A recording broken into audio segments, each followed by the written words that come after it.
Hi, happy Monday. This was a Hello. this was a clickbait and switch. There is no Dr. Ted. Now That's right. he's got corporate job crap going on, and is going to join us in about 15 to 30 minutes. So, I'm so um, tired of these cakes that are only icing, is what Mike is thinking right now. Because we're just the icing on the cake, and it's a yeah. styrofoam cake. Oh no, no. Yeah, in my old Wait, age, like I've wait. I've gravitated less from liking the icing and more to liking the cake part of it. Yeah, me too. That's part of being older, Stephen. When you Too start, much sugar, everything becomes too sweet. Like when I was too a kid, sweet. I was just Yeah, like, it's not sweet enough. I Now I'm just like, know. an apple is right on point. Hmm. Yeah, I've learned to make different buttercreams that are not sweet.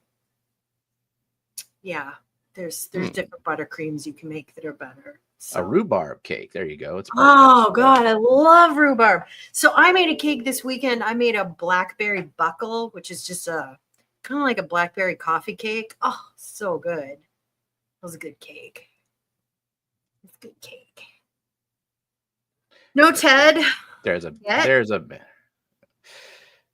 oh my god, the fondant. Yeah, that would be Boy, so that's much a that worse. is an austere looking message.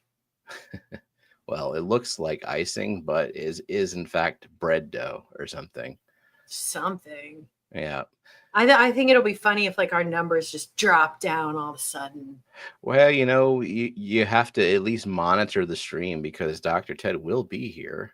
We just He'll be here. We don't don't know know when. It's a when. We it's don't a know when. 15-minute window. And I'll be I nice if I remember when the stream ends, I will put in the for the replay crew, I will put in the title, what mark Dr. Ted appears. That's nice of you. I wouldn't bother to do that. I would make them watch the whole Well, I could be convinced either way. thing. If you're listening to Sorry, this replay crew. replay crew, I wonder which one I decided. We'll Who can find out. say? Will you remember? Yeah, that's really the big thing is will I remember. And I can't stream too late because I too am oppressed by corporate America. So Mm. yeah. Well, while we're waiting, so what is your cutoff? Eh, I might go to like 6:15, I guess. Okay, Yeah. that works. Well, So we can do a pond update. It's been yeah. raining like just excessively God, I want for some more I rain. don't It's so even know dry how long. And so the only thing that's blooming right now is the canna. The lilies have the taken a best break. Hannah. They won't open. And yeah.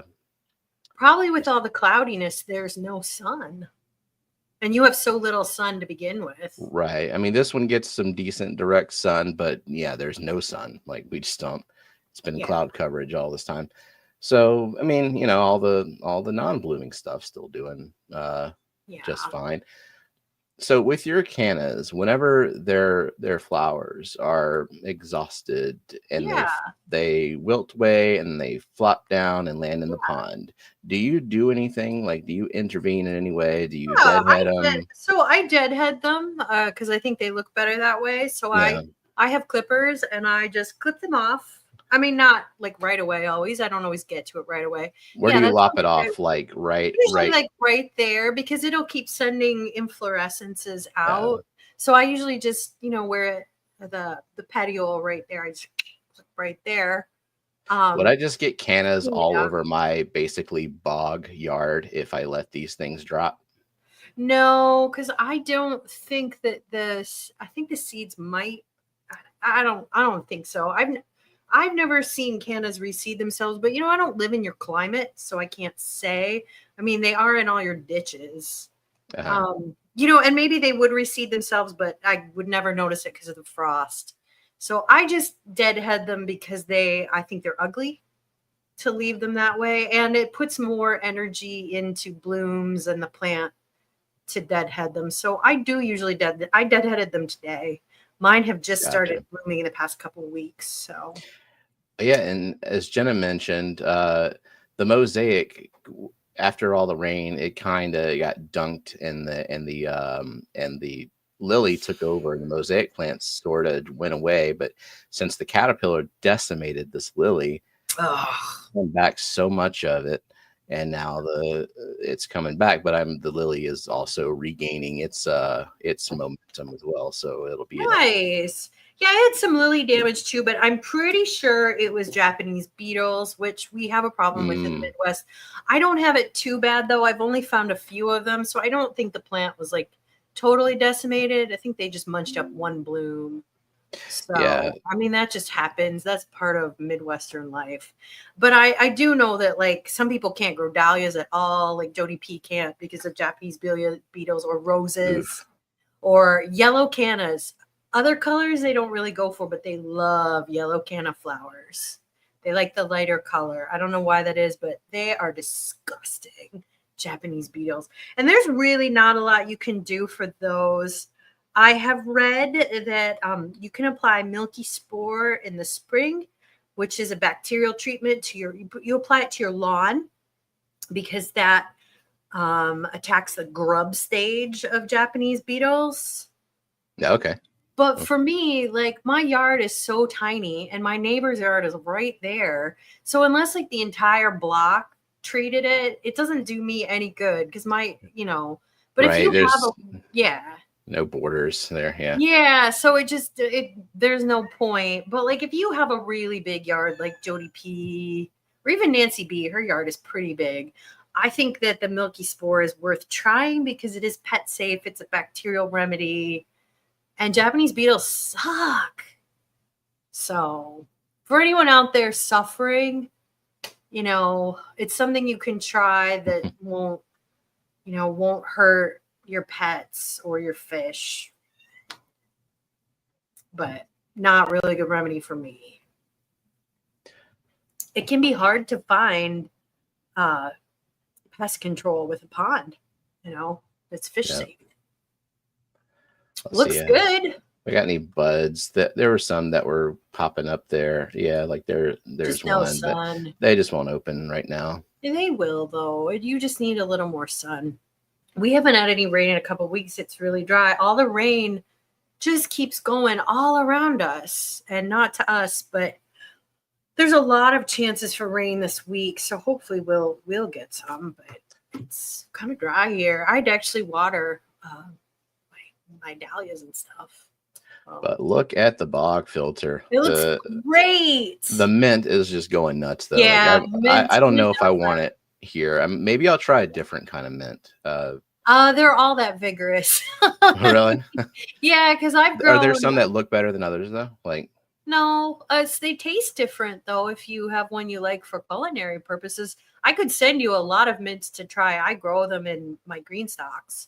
But they all look kind of the same. So if you're kind of not into that, I would just remove it. Well, I just like it. It can be difficult to remove though, because even if you leave even like one tiny little centimeter of it left, it will regrow. So yeah, and I'm a little bit worried. I mean, not that I have much lawn anyway, but like when it rains, like the back half of the backyard will just kind of get standing water, and I feel like mint would just love that. Mint loves everything. Mint loves everything. There's nothing mint doesn't love.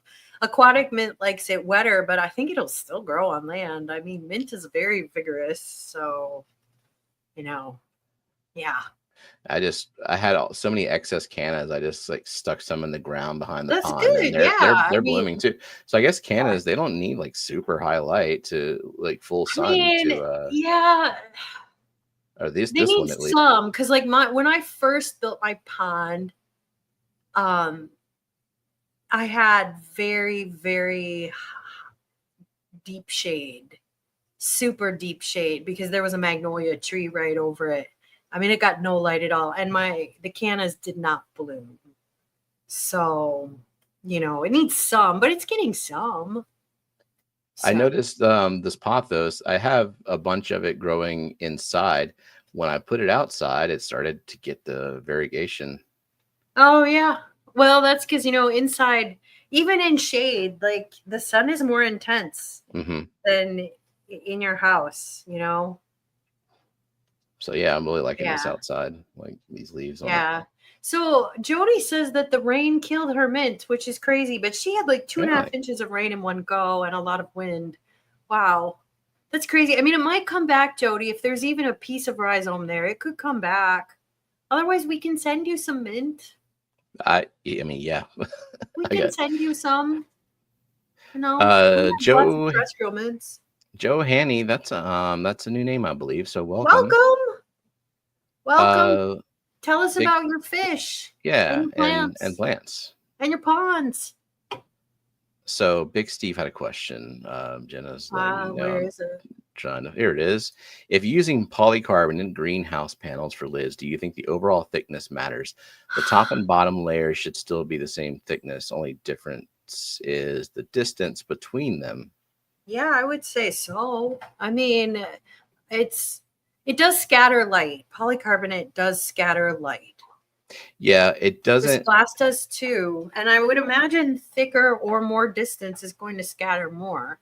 How much more, I can't say. And the thing about those lids, like they will scatter light, but they don't get as dirty as the glass ones as quickly. And so you get more consistent light diffusion. Whereas like with the glass, a year will pass, I'll realize, oh, it's been a year since I've cleaned the glass. And like, I'm sure the par reduction is drastic. I don't. Well, and for a smaller tank, like a shallower tank, how much light do you really need? You know, you probably have enough light, and it probably won't matter. The only time I find that lids really matter is like for this tank. It's a very deep tank, and it's hard for me to light it, and I notice when my lid gets dirty. If you go long enough, like I've done, cleaning the lid will cause a little bit of algae. It's been a while since I've cleaned these lids. It may be a while more. With the 90, that tank is so stable. I'm sure it wouldn't make a difference at all. Yeah, this tank doesn't budge. It's fine. Very resilient. I did make a content, Emily. I did. Content was made. Content. Just a little pond tour, a little short. Let's check out your pond stuff. But it does have a special guest star. Which kitty? Prudence. Nice. Prudence, the outdoor cat. She's a fixture. She doesn't really go anywhere. And here it is. And Dee Dee pointed out that I'm trying to match my tanks. I mean, maybe. It's kind of hot here this week. I think it's well, not too bad. It's like, I don't know, like 85 degrees. Let's look. 87. So it's a little on the warm side, which doesn't feel too bad to me, but I can't be going around wearing sleeves. There we go. That my arch is really grown in nice. Oh, let's go back to that arch here. Yeah, my morning glory. And there's Prudence. There's my green stalks. You can see, my arch, my morning glory arch is blooming like crazy. Dang. It's doing really good. Yeah. There's Prudence. And all my green stalks are doing really well. And into the pond. As short as your pond season is, you get a crap ton done in that I do. That short window, a lot of growth. I do, yeah. Well, we have long days, lots of sunlight. Mm-hmm. There's the water lily I got from Ted. 2 of them I got from Ted are both blooming today. And my elephant ear is getting nice and big. My pickerel weed's blooming. My pink beauty is blooming today. You'll see at the end. Here it is. Holy crap, the pickerel blooms. I get like two flowers at once is my max. Well, I don't think you're getting, it kind of likes full sun. Mm-hmm. And I don't know how you've planted it, but when I used to just plant it in gravel, I'd get maybe 1 flower. No, it's in a little Halloween trick-or-treating bucket with my clay soil. Oh, okay, that's good. Yeah, because when I started, treating it right and fertilizing it and just treating it like I do my cannas, Could not believe how much better it performed. Just way bigger and tons of flowers. And it just started getting going. It'll flower until frost. So it's a really great plant. But I just think it would like more sun than you're giving it. So gotcha. It's never going to be that excited. And guess who is here? Look who the cat dragged in. It's Ted. Hello, friends. All right, we're at the 16-minute mark. Welcome. Got it. Stephen, I'm a man of my word. I said I'm wrapping up work. I'd be there at 5:15. You said 15 to 30, so I was giving you a little bit of grace with the. Well, thank you. And I'm happy to be here on the next leg of the Ted Coletti Overexposure Tour 2025. So, but today we're not talking about tub ponds. We're talking about something sexy. We already talked about tub ponds and you missed it. Kelley, I heard you talk about your pickerel blooming, and I thought of you because I was outside today. Hummingbird was just hovering on the pickerel flower and going to town on it. That's what I love about that plant, man. Oh, the hummingbird. I love when I see them. You know, the hummingbirds that we get around here, they don't go for that. They go for my my salvia. Oh God, yeah. The garden salvia. That and my my neighbor has a Rose of Sharon. Oh yeah, And they really like that. So it's an amazing creature, isn't it? Yeah, they're so pretty. They're fun to watch. So amazing creature. Yeah. I'm amazed I get any hummingbirds because I have a lot of cats. Yes. Yeah, so we have outdoor cats here too, and my bird population has declined a bit. So I know. Keep your cats inside, folks. Well, they're not really my cats. They're neighborhood cats, right? They're the world's cats. The world's cats. They belong to the world. So. Well, speaking about being belong to the world, is Takashi Amano created a work that is belonging to the world. Wow. And that's what we're doing tonight. So this came about because I was speaking to my good friend Stephen Phillips, and I mentioned him at my aquarium club on Friday, the Skylands Aquarium and Water Garden Group. That's the name of the club. If you want to put that in and find the chat. We don't have speakers. We have like members come up and give hobby hacks or show and tell. And I did like a mini program. And so I do my club.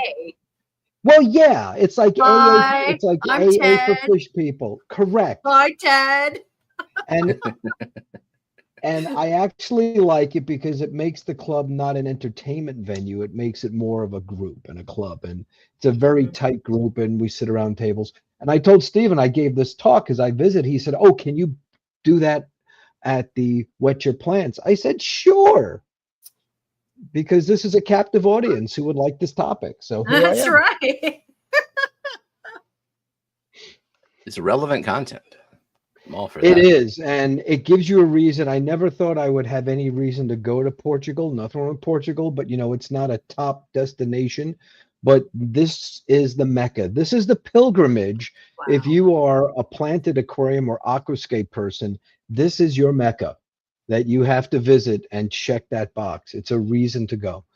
So are there any other reasons to go to Portugal for those of us who have partners who are not really, they don't really care? For the ponds. I will show you that in the presentation, actually. That's excellent. A good segue, Dr. Foreman. Excellent. And as a jarring interruption, Jody asked you to check your Discord messages. Okay. Why should I check them now? Probably not, but it's up to your prerogative. Like is like my bra showing or something? Is she trying to reach me now? Maybe. Why the heck does Jody want me to check my Discord messages now? This is really worrying me, especially because Kelley, it's 3:30 in Iowa. Jody's starting to get ready for bed now. She's. Oh, it's true. Jody's. Jody's got her jammies on. She's tucking in for bed here. It's only 4:30. It's 4:30. It's even worse than that, Ted. Oh God, she's so sleepy. Versus Jeff Pelham is having breakfast right now. So I keep Jeff Pelham hours as well. I get it. I do too. I like this guy already. Stephen and Kelley need to bring him back. I think this is your third time on this show. Well, so sure you can is. watch that. We should make a TED playlist. You know, Well, you could go back and watch. I've had the honor and pleasure of knowing Dr. Foreman for a few years, and I met Stephen at the Clash, and I have great affection for these two. So if they want me to do something, the answer is usually yes. Oh, well, it's I good was to a know. fan of Okay. your book before I even knew who You were. I did. was so touched. You were my first fangirl. And Aw. Allie Sean said, there's this person on who keeps talking about your book. I go, get out of here. She must have like insomnia and is using it to help her fall asleep. But I found it on Amazon before I even knew Stephen, because I've been tub hunting now for I think 9 years. wow. And Oh, wow. Oh, okay. I didn't. Yeah, when I first started, I thought, well, I just, I want to learn more, and I want to get a book because I like books. And, Well, you see so now. I bought it. You see, you were once a Padawan, and now you have exceeded the master. Oh, So now you have to take your lightsaber and chop my head off or something. It has to do something. That's all part of the sensei thing that we have to do now. It's true. It's true. I feel like I've sold a lot of copies of your book, though. Well, thank you. Let me see. Let me just write that royalty check right now. I've got my checkbook here. Kelley Foreman Mexico Trip Fund. Okay. Well, it doesn't count unless they actually say that Kelley sent me here. You never know. If you that's bought true. your book because of me, put it in your Amazon review. There you go. Put in your Amazon review. I'm still waiting for Kelley to write a book, and because I think that would be helpful. I've thought about that. I'm not sure what I would write the book on yet. Medical Maybe writing. I will write an aquarium plants book. I don't know. So, I give talks. do you have the famous book, Square Foot Gardening? The famous book, Square Foot Gardening. By Mel. Yeah. What's his name? Mel Bartholomew. Yeah. That's we have that book at home because my wife's a master gardener. I always think of your backyard. Thank you. Yeah, I do a lot in a really tiny space. I suppose I could write, ponding for the tiny yard. Yeah. How about this? Ponding. Big blooms in tiny spaces. It's Dr. not Kelley a bad Foreman. title. It's not a bad title. Dr. Kelley Foreman with a preface by Stephen Phillips. I know. What would my preface be? Like, I don't know as much, and I'm sort of a pond beginner. So here's a good book. No, you would talk about Kelley's character. The stuff you did together when you guys were roadies that time for Schoolie D. All those adventures you had. You'd mention that. Speaking of books, so you've met Jake, my partner. Yes, he's a great guy, and by the way, he has all my sympathy. But as you were saying. So, anyways, Jake he's very into weightlifting and bro science. If there's a medicinal powder, he will take it. He loves just anything with bro science. And we always joke how he's going to write a book called The Erectogenic Diet, which is just medicinal powders you can take to enhance your erection, with foreword by Dr. Kelley Foreman, PhD. Well, I think that should be on a separate channel. It's just a book of pseudoscience with my PhD slapped on it for credibility. And maybe a few other things slapped around. But anyway, Stephen, should we go into the presentation? Because I'm sorry, but now that's going to be pictured in my mind for the entire talk. I'm talking about Takashi Amano and thinking about Jake's Winker. So thank you, Kelley Foreman. Perfect. While I give my presentation. Stephen has just been demonetized.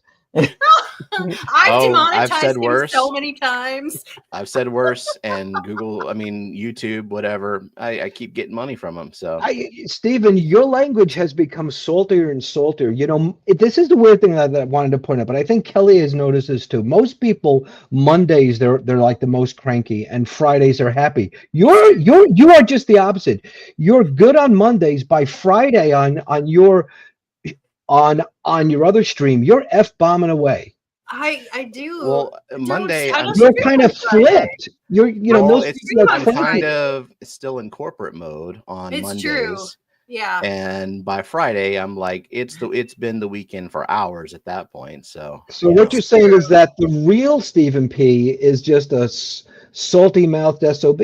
Complete asshole. And Stephen has alcohol on Friday. He doesn't drink on Mondays. So. Yeah, I only drink on Fridays during that stream, and it's only a little bit, just enough to like. But it's enough to sneak in an extra F-bomb or two. It makes him saltier. Yeah, a little bit. Well, I'm sorry. I'm still thinking about that book. Thanks, Kelley. I'll tell Jake. I'm like, why? Why? It can have a second forward by Dr. Ted Coletti if you would like. He's a scientist. Get me the clinical trial. Stop experimenting on yourself, Jake. You're not the Incredible Hulk. You're not like Dr. Bruce Banner shooting gamma rays at you. Stop that. If there is any medicinal powder Jake can take, no matter how disgusting it tastes, if it will give him bigger biceps and better erections, he'll do it. Wow. Okay. Well, he's good. Well, you can tell him that I said hello to him and his 70-year-old liver.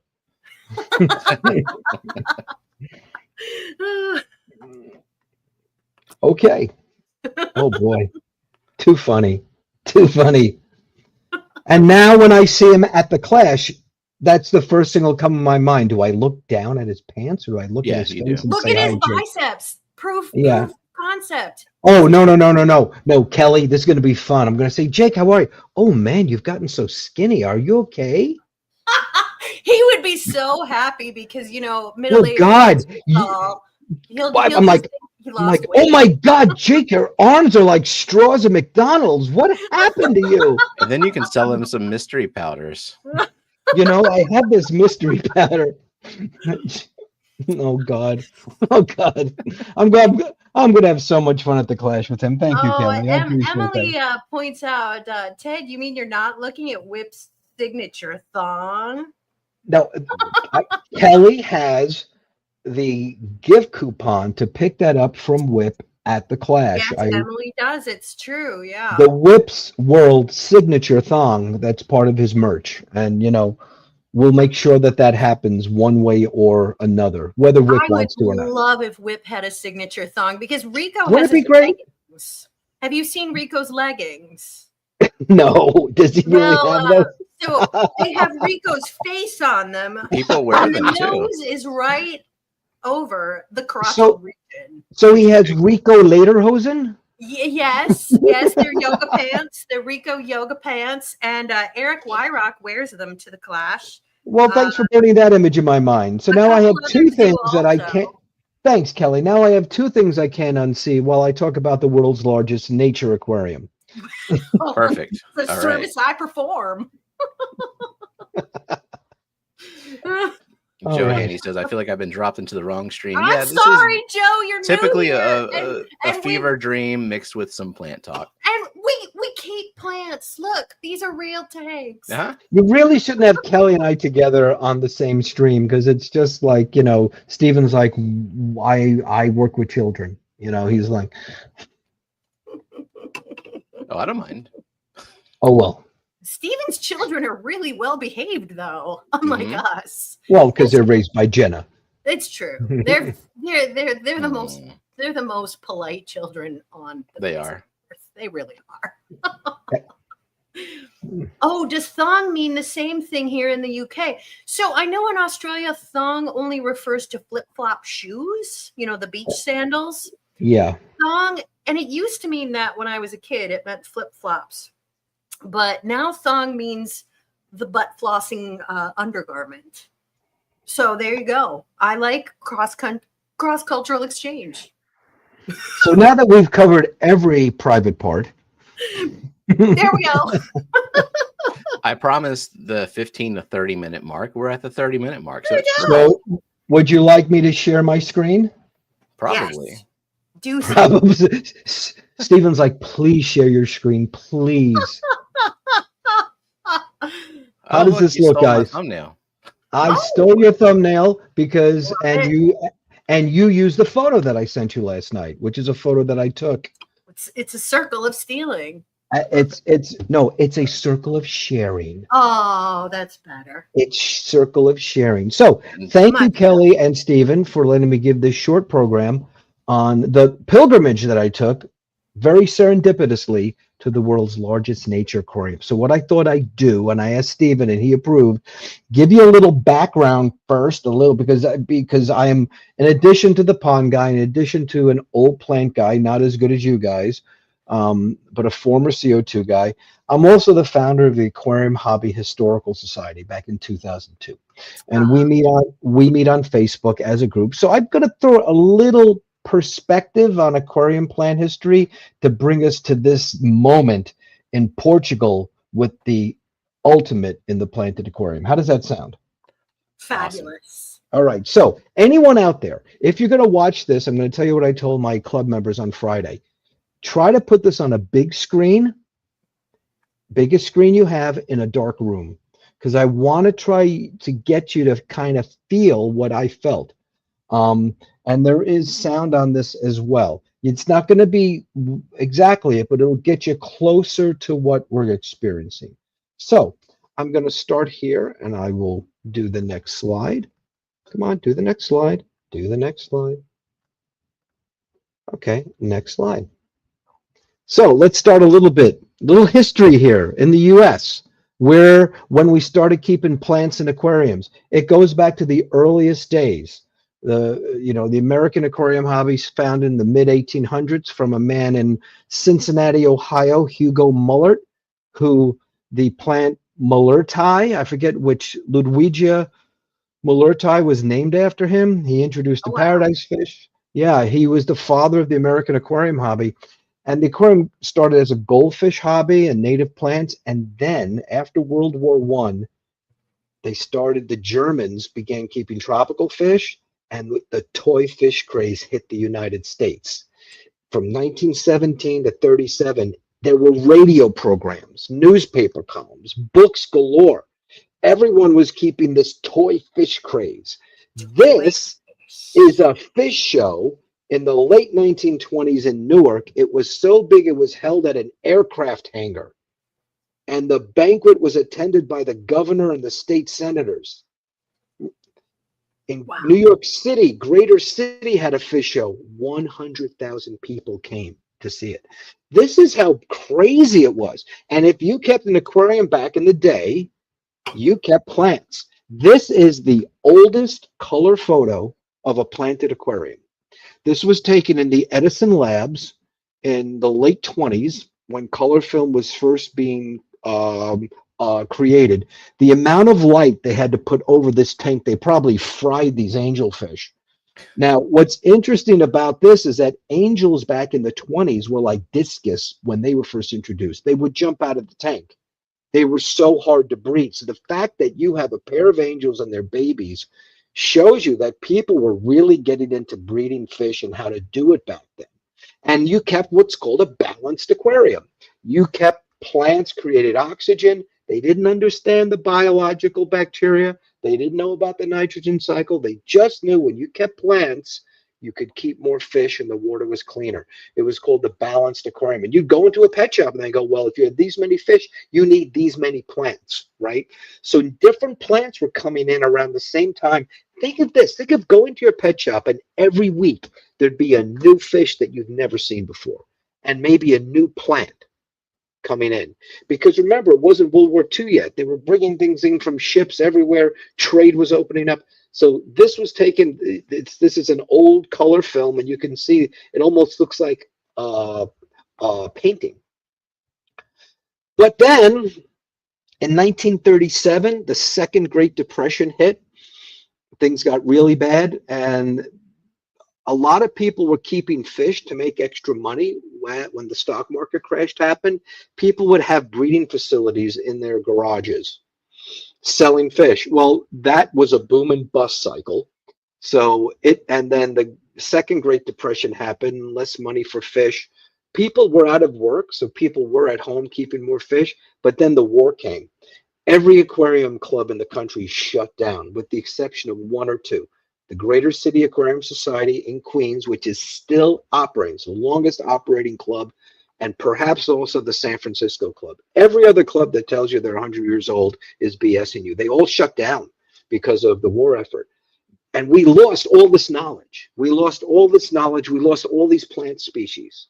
We lost a lot of guppy species, but a few people kept it going. So then the 1950s come and you have a renaissance in the hobby. All the clubs start up again. Shows happen, fish. But guess what? After World War II, America is left unscathed, and Canada. Europe is decimated. Japan is decimated. Africa and South America are in poverty.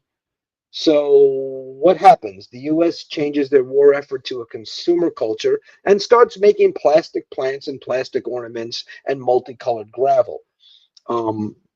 Remember, science was good, technology was good, and the live plants were not seen as necessary. Now you needed a box filter with charcoal, and you needed, they still offered people plants, but as you guys know, you start adding air bubbles to your tank, what happens?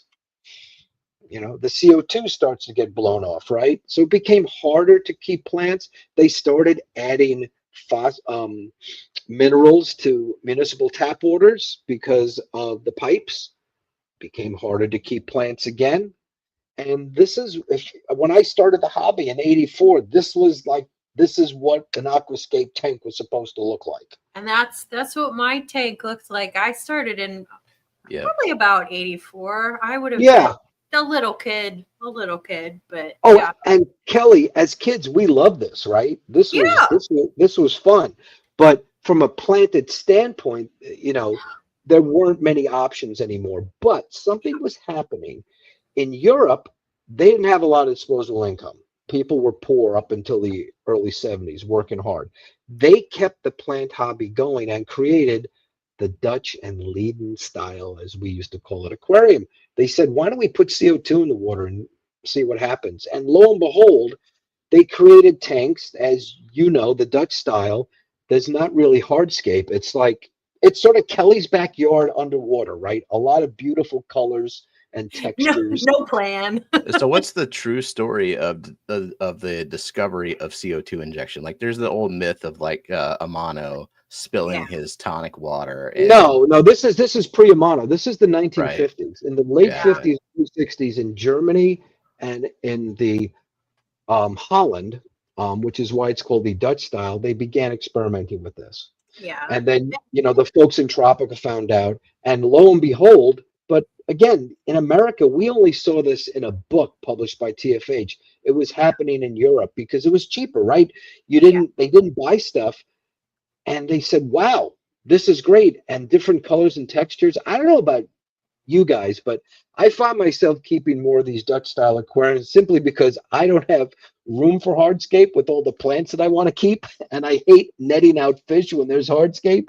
I don't know what your thoughts are about this. I mean, I have hardscape, but you can't see it, and I don't like pointy hardscape with rainbows because they're dumb.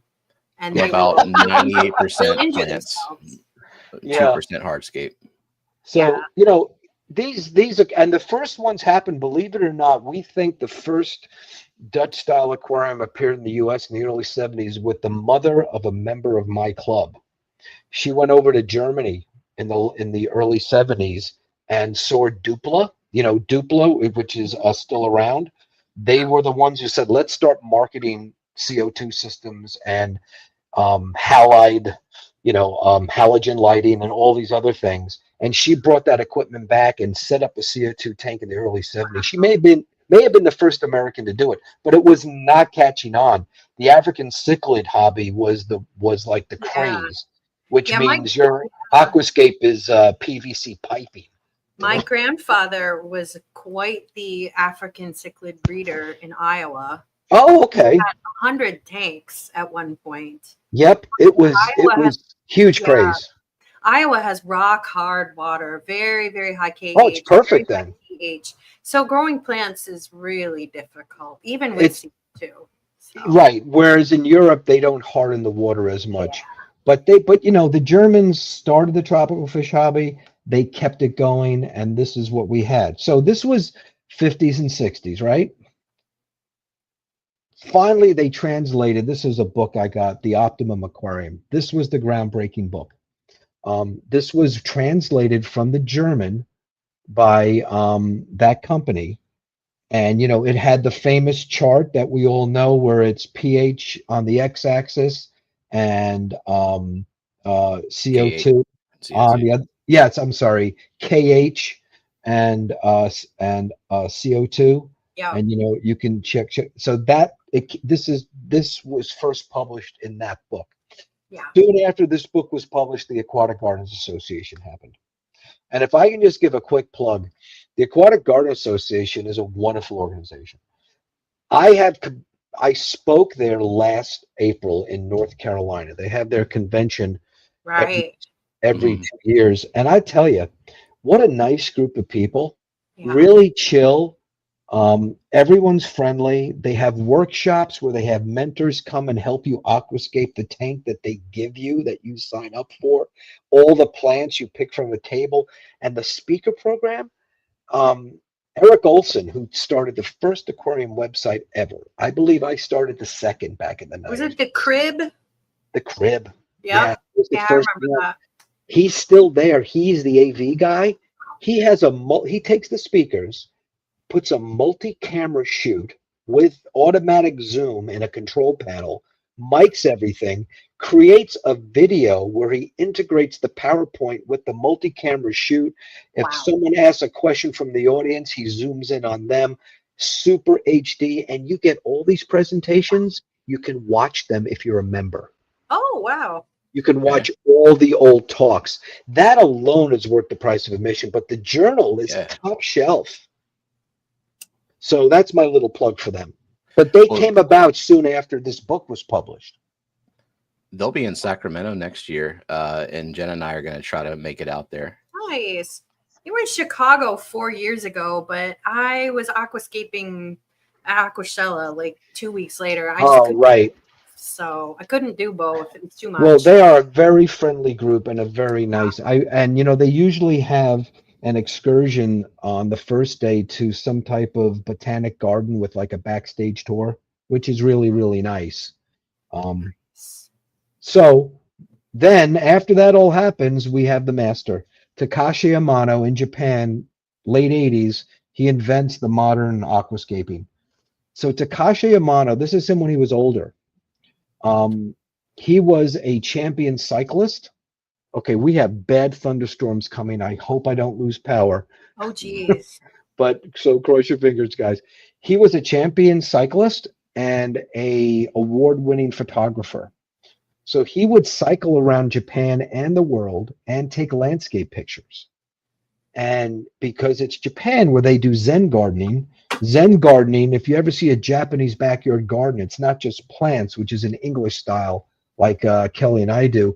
They integrate rocks and other things and hardscape as much as the plants.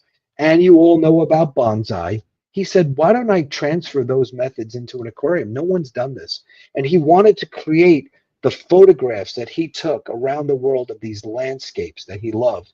And he would collect aquatic plants. He tells us stories that he would stop the car with his family in it and go in a muck pond and collect plants that he hasn't found. So he began to pick up the Dupla method about CO2 and published the first book on the left, Nature Aquarium World.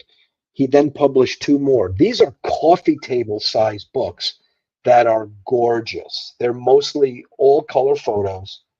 In every page, it opens up. Kelley and Stephen, do you have any of Amano's 3 books? No, because when I started Planted Aquariums, I think it was like 2007, 2008, they were hard to find even then. Yes. And now, okay, you know what? I am going to call Jake and Jenna and tell them I have a idea for a Christmas present for your significant other. That'll be such a big surprise. We won't see it coming. Because I mean, Jenna's in the chat. You can tell her now. Well, think of Christmas morning. You know, Kelly's got the fire going. Stephen has the air conditioning on, of course. And you're sitting there with a hot, nice cup of tea and your slippers, and you open up one of these books to this big double spread aquascape tank. The book on the left is my favorite. Most people like the book on the right. The book on the left was his first book. It's a lot of ferns and mosses and dark kind of aquascapes that you can do without CO2 as well as CO2. The other two, if you get these books, you will see where the modern aquascape hobby came from, because they're basically copying his techniques. He also introduced those painter techniques. As a photographer, he understands this, the golden triangle, composition, and put that into an aquarium. So that's where he used his skills. And to this day, I don't know, when I aquascape a tank, I use stuff from that first book. I mean, it was groundbreaking. And this just set everything on fire. So that's a little background. And I recommend these books. It's mostly all photos. And he gives some background on how to make the aquascapes. But, oh, God. So this is an Amano. This is one of Amano's creations. Compare that to the Dutch-style aquarium that we saw before. Yeah. You'll notice right away the emphasis is not the plants, it's the hardscape. Right. And those lines that go in all different directions. You can see the X, and you can see it moving into the vanishing point, which is in the left of center, left third of the tank. Yep. And you can also see that tank looks like that for approximately 20 minutes per month. Right, because Takashi Amano would do this and take a photo and then tell his helpers, you clean it up.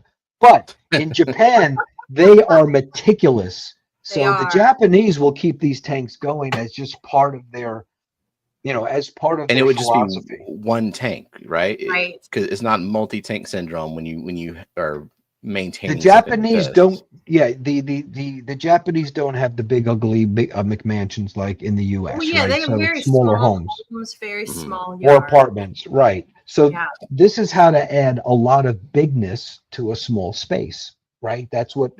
And so what you'll notice, and Kelly, you had brought up the golden triangle is like that center is left of center. So I'll put my old ex-psychologist hat on. 90% of the population is right-handed, which means you are left brain dominant. Your brain has a left hemisphere, as you know, and a right hemisphere, and a piece of tissue called the corpus callosum that connects the two. Now, everything you do in life, you use your left and right hemisphere, but the first signal processing will happen in one hemisphere versus the other. If you're right-handed, you are left brain dominant, but your eyes, you always will favor, if you're left brain dominant and right-handed, you will favor looking at things slightly to the left. Yeah. And that is why the golden triangle in paintings over the centuries have had this. However, I've always hypothesized that a left-handed person probably likes their aquascape shifting to the right. I've always wanted to know that. Let us know. That is just a hypothesis. If we have any lefties in the chat, let us know if you would prefer it on the right. So if you're ever in an aquascaping contest, you figure out if the judges are left-handed or right-handed. Bingo, Stephen. Bingo, Stephen. Never get a left-handed judge at an aquascaping contest. Only need to be one. I judge it. Last year judged at the Clash Aquascaping, and I'm right-handed.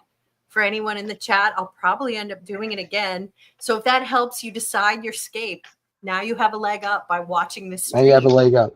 This is the other thing that Amano did that you see at aquascaping contest. Now he created the path, and he did this in his first book. And I'm like, oh God, that's freaking brilliant. Remember, it's commonplace now, but he's the first who did it. And it's like, oh, hang on, someone's knocking at my door. I think it's go on. It's not Jake's penis, is it? Okay, good. Yeah, for those in the replay who just skipped to the 30-minute mark, you'll have to listen to the previous 15 minutes. Yes, Jake is on certain supplements to make all parts of his body large, and we're kind of concerned about him because he's going to turn into the Incredible Hulk, and I'm afraid he's going to smash smash the door down and eat everything in Kelly's fridge. But you'll see here, this is this path approach. And again, a lot of Java ferns. This is another mono tank. Here's a classic, right? Remember, the thing about the mono nature aquariums, he's not creating an underwater landscape. So the word nature aquarium is a bit of a misnomer. He's creating a terrestrial landscape that he's seen and photographed underwater, very bonsai style. So if you've ever seen pictures of where our plants come from, it never looks like this. But look at this one. This looks like a forest, right, Stephen? Yeah, I mean, like this a lot. I mean, he's freaking brilliant, and things are purling at the bottom. These are all the things that and again, another classic aquascape. Stephen, is this dragonstone, this type of stone here that has the no, this is something striations? Else. I couldn't tell you exactly what it is, but it's not dragonstone. Maybe Kelly knows. The other thing Amano did is he introduced a lot of different style hardscapes. So that was like petrified wood to me. Petrified wood, thank you, Kelly. Yeah, because of those striations. Yeah. So, Amano introduced a lot of different hardscape textures in his 3 books. And this was one of them. And Kelly, we were just showing this sunken forest. So pretty.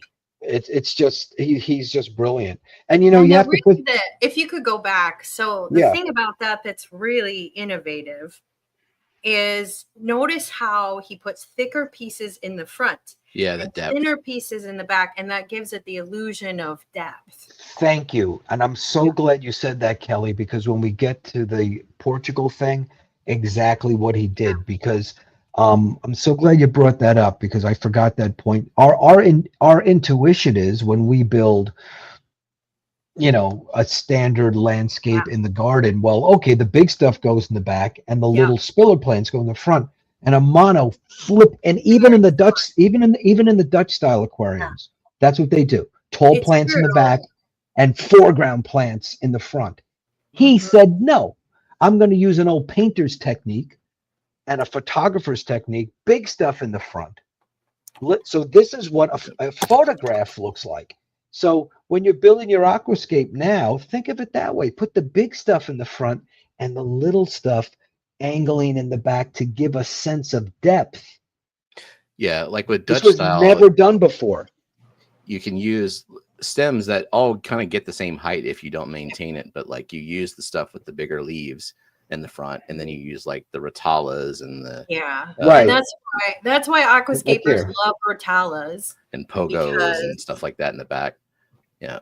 Right. So and that's standard, right? Our instinct. Let's put the tall plants in the back and small things in the front. And Amano goes, if you look at things in nature, that's not what you see. In nature, you're up close to things right in front of you, and far away, they look smaller. So do that. He flipped the whole thing around.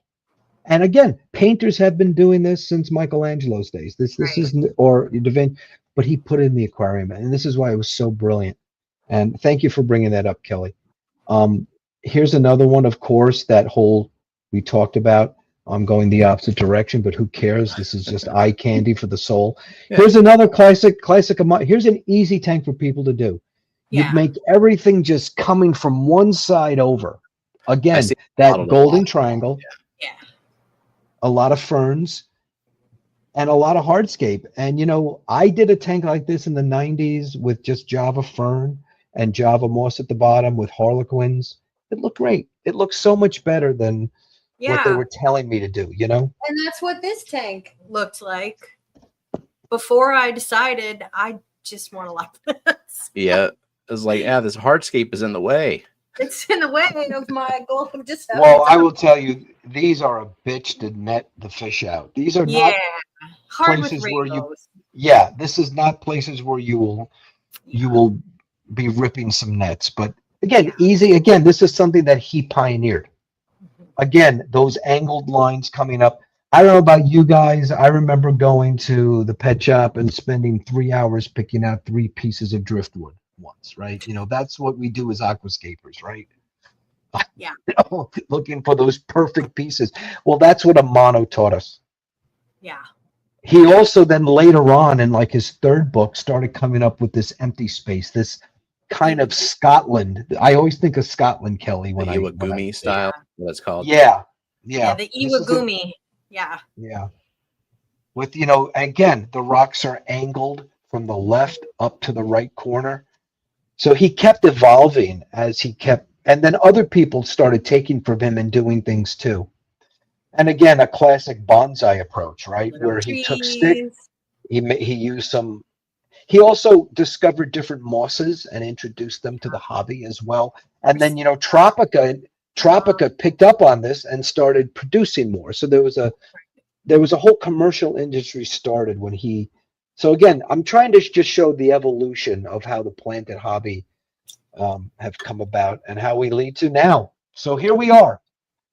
We're now in Portugal. So last November, my company, I work for a global company who's headquartered in Europe. So they had a big reorg and they wanted our whole division to meet in person.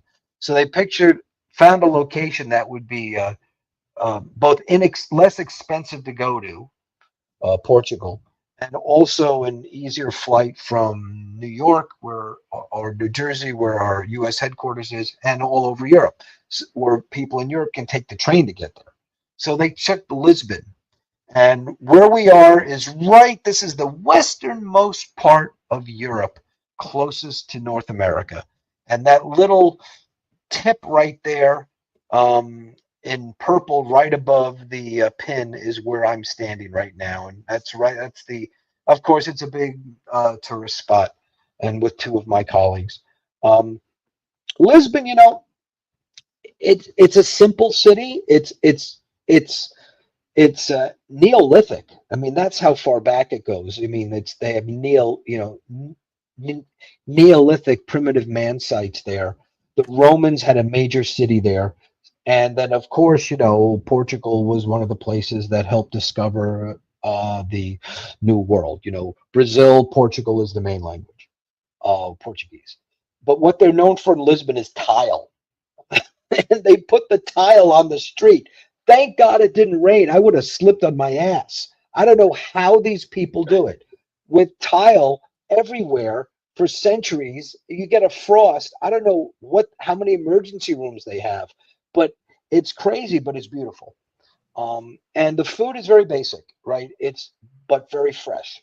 A lot of seafood, Yeah. a lot of seafood, vegetables, potato, meat, nothing fancy spices, but everything is absolutely fresh. People here do not go to Costco or stock up at once a week like in a supermarket. They shop every day. So simple food, but made fresh. And the people are wonderful and very, very nice. And you get these old ancient towns like this you can go through. But hey, then I realized when I was at the AGA convention speaking in April of that year, the banquet speaker was talking about how he helped build Amano's last tank in Portugal. Oh, wow. So when they told me they're going to send me to Portugal, I'm like, well, I know what I'm going to do. I'm going to spend an extra day on Friday and see that thing and make my pilgrimage. Who is the speaker? I forget his name. He has a whole YouTube video about it. But you know what pissed me off a bit, Kelly? He gave the whole talk, did not show what any of the finished aquarium looks like after an hour and a half, and then told us, you know, if you want to see it, I want you to go to Portugal and see it. See you later. And he sat down. It's like, you know, you Europeans. Well, you know, you guys can hop on a train and go there. Right. In America, that's like $6,000 to fly here. Show me what the freaking thing looked like. He spoke about it for an hour. So I got to see it. It's at the aquarium in Lisbon. Lisbon has a nice aquarium, really nice. You know, I judge an aquarium by how many freshwater displays there are. I'm tired of the walk. I agree. Through shark tanks. I'm tired of the manta ray tank where I can them. I want to see freshwater displays. So that's why the Shed Aquarium is aquarium. That has a lot of favorite aquarium. It has a lot of native fish. Right. So Tennessee? Right. Yes, the Tennessee, the Shed Aquarium has Tennessee Shed Aquarium has a lot of tropical. Yeah, no, Tennessee has a lot of native fish. Tennessee has a lot of native fish. Right. So the Tennessee has native fish. Shed has a lot of tropical fish, freshwater. I And haven't been to those, so I Shed think since I was those two would 14. probably be my So favorite. yeah, I haven't been to They Shed have since I was Gadids, they 14. have Tetras, they have an Amazon wing. An Amazon wing. An Wow. Amazon wing. That's all I'm going Wow. to say. An Amazon wing. Well, But Jake and I should go. this We're not is the that far. brackish tank. So when I came in the hobby, oh, Kelly, you would love it. And the Field Museum is my favorite natural history museum too. And you know what I did? I rented a city bike and I rode from museum to museum on the city bike. Yeah, So awesome. I love And Chicago. then Jake can go into Jake can go into the south side of Chicago, pick up some weird powdered drugs to help him try that out, to see if that grows his head bigger or his muscles or something. I took Jake there's a there lot for of things you can do in went for his, Chicago, yeah. while you're there. But I took him there for his 50th birthday. So we had a good time. We went to the art museum though. We didn't go to the aquarium. So this here is a brackish. Oh, I love the Art Institute. That's also one of my favorite. That's one of my favorite art museums. I love the Art Institute. Nighthawks is there. Don't start me on that. This is a brackish aquarium. This used to be popular when I started in the hobby before shrimp and nanofish came into play. And you can see the archer fish there. They spit up into the water to catch flies. They can shoot about 3 feet up outside of the water. And the monos that look like silver dollars are down there. And, it's like a mangrove tank. But the Pierre Resistance was, the Amano display. So Takashi Amano, he got prostate cancer. And they wanted to do a really big freshwater aquarium. Peru won, I believe Portugal won the bid. And he said, I will do this. Now, he had his own company by then, and his children are involved. So he asked the hobbyists around the world, I'll feed you, we'll house you, we can't pay you. Amano can't do the work anymore, but he will be the conductor, and you will be the orchestra, and we will build this from scratch. So what I'd like to do now is we're going to all get quiet. I want you to lower the lights, and I'm going to show you what I experienced when I first walked in. Now, when I first walked in, I got in there first thing, so there were no people. You're going to see people now because this is like 2 hours in, and the volume should be working. Let me just check. I'm going to turn the volume up. Is everyone ready? On the count of 3. 1, 2, 3. And that was total failure. Not hearing it though. Can you hear it? No. Can you hear the sound? No, I can't hear it. You might want to reshare it, and there's like an option to make sure that you're sharing audio as well. Okay, so I'm just going to say present. I'm going to say share screen. Yep. All right. And there's like a also share audio. There you go. Oh, thank you, Stephen. The toggle was already on. I click it to the right. Yeah, it was already on. It's weird like that. It's happened to me before where I know that I'm sharing audio and no audio comes through. Should I share a window instead of my screen? Why don't I try sharing the window? You can try that, yeah. If it lets you share audio. Sometimes you just redo it and it'll work. All right. Can you see the screen? Yep. All right.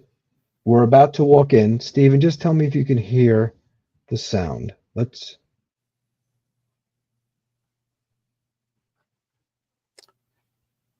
Still silent. Do you hear any sound? Kelly, you hear anything? No. We'll just imagine it then. George Farmer has a really good video on his channel. Yeah, I would try just resharing your screen with the audio toggle. Sometimes just doing it a second time is all it takes. StreamYard, man. Will do. StreamYard. Yep.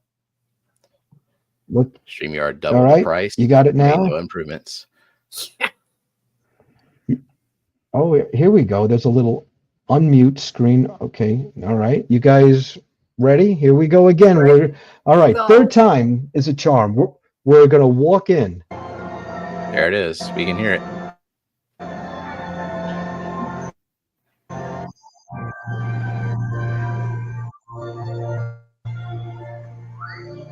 It's a bit choppy though, but we can.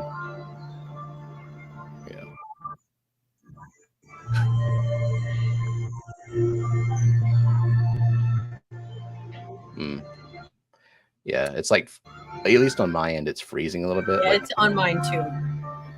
Yeah.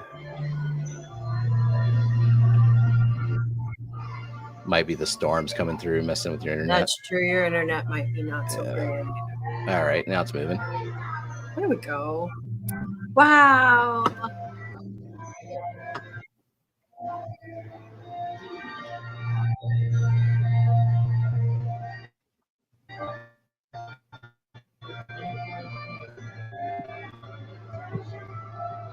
Okay.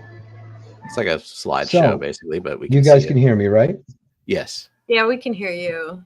Yep. Yeah. So that is what you see.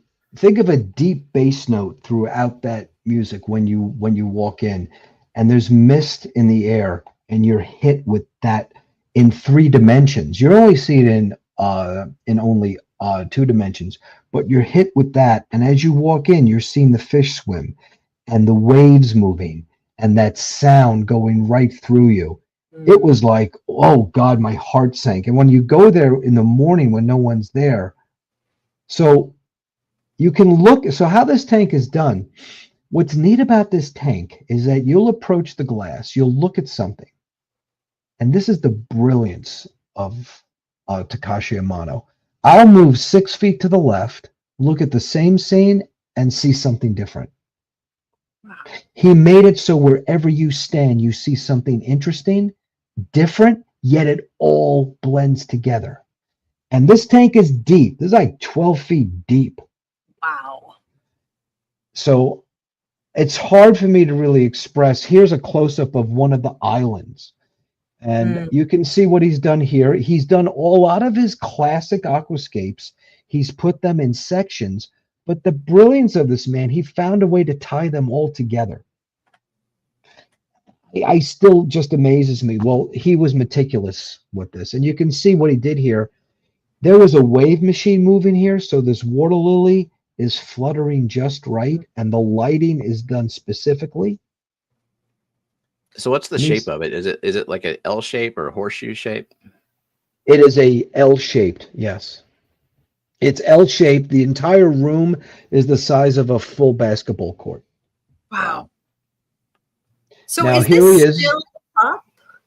Oh, or yeah. did they tear it down? Nope, still up. And I would go before they call it a temporary exhibit, but it's like one of the biggest draws. I don't think they would take it down. Here's the master himself. Yeah. He was suffering from prostate cancer, late stage at the time, and those are his children and his family. So the guy, when he spoke, he said he would sit in his chair and go, move that plant there. Well, first he said it was very nice, but he said, once we're in the room working, you will do exactly as I tell you to do. You will not question me. And then once it's done, we will go back and look. All right. I know exactly what I want to do. And if I tell you to change something, do it. And then after it was over, he'd go and have drinks and speak to him, but he was really focused. He'd sit there and go, I want you to move that rock a centimeter over. No, that plant, I want you to carve it just like that. This went on for like a year. Wow. And I think this is a video. You can see some of the fish. Stephen Kelley, that was a Siamese algae eater, right? I think so. It's a little choppy, so it's it's more of a slideshow. Like it's freezing and intermittent. Now you'll notice these tanks are on islands. Yeah. So Zenny asked if that was a tiger lotus back there. I think it is. Yeah. Yeah, I think it's a Zenkarai, Kelley, perhaps, or one of those. So what he did was he created these islands, right? And the reason for that is twofold. Practical, a guy can put on the scuba gear, go in there and walk around the island and prune. Yeah. But then at the same time, he does, like you had said, this sense of depth, right? And it goes back farther, and the lighting. I mean, when you're standing here, you're like, holy cow. And like I said, you just move a few feet over and look at a different angle, you're seeing a different aquascape. And how he blends these islands together, but they're all different at the same time. Here's, again, one of his famous ones with the mirrored look on top. I stared at this for about 20 minutes. I just stayed in front of this one island for about 20 minutes because, you know, we've seen this in books, but imagine a giant one taller than you. Yeah. This, I mean, this was just unbelievable. And the maintenance involved, look how it's carved. How did they do? I'm trying to figure, the mirror effect on top was due to how they did the lighting and how it's done above. I don't know how they do it in the aquascape competitions. I think backlighting helps a lot. I can tell there's a lot of backlighting on this one. Yeah, because there's a whole infrastructure behind the tank and a whole catwalk scaffolding above the tank where all the filters are and all the lights. It's sort of like a stage performance. There's a scrim in the back and a catwalk on top. But this was, I just kept going back to this one section. And, you know, while you're looking at this, you have the music playing and the pounding and that bass note. And it's just awe-inspiring. He also, in the tank, they played with movement too. Is this Barclaya? I don't think so. No, it looks like it's on a stem and almost looks like a hydro. Yeah, maybe Hygrophila angustifolia. Yeah. Yeah. Definitely not Barclaya. The Barclaya looks like a So you could see they put the wave right there. He selected the perfect plant for that wave. And you could see how it so beautifully, I just want to play it again because I'm so jazzed by this. And look how, this is not slowed down. The speed of the wave is to match the music is done perfectly. Yeah. Nice and gentle, yeah. Beautiful. I mean, he was a master and he controlled every aspect of this. And then he trained people. What a gift. Here's just another aspect. And again, he's giving that perspective, right? That Kelley, you had said before, big pieces in the front, small pieces in the back, and he narrows the path. Now, this is already deep in itself. This is already going back like 8 feet, 10 feet to begin with. So to make this even look deeper, you're like, holy shit. Yeah, that's because and that's a trick you can use in your own aquarium. If you make a path, you want to angle it toward that vanishing point, and you want it to narrow. This was an interesting one. This was a little island one. I love that. What's that, Kelley? I love it with the Nymphea.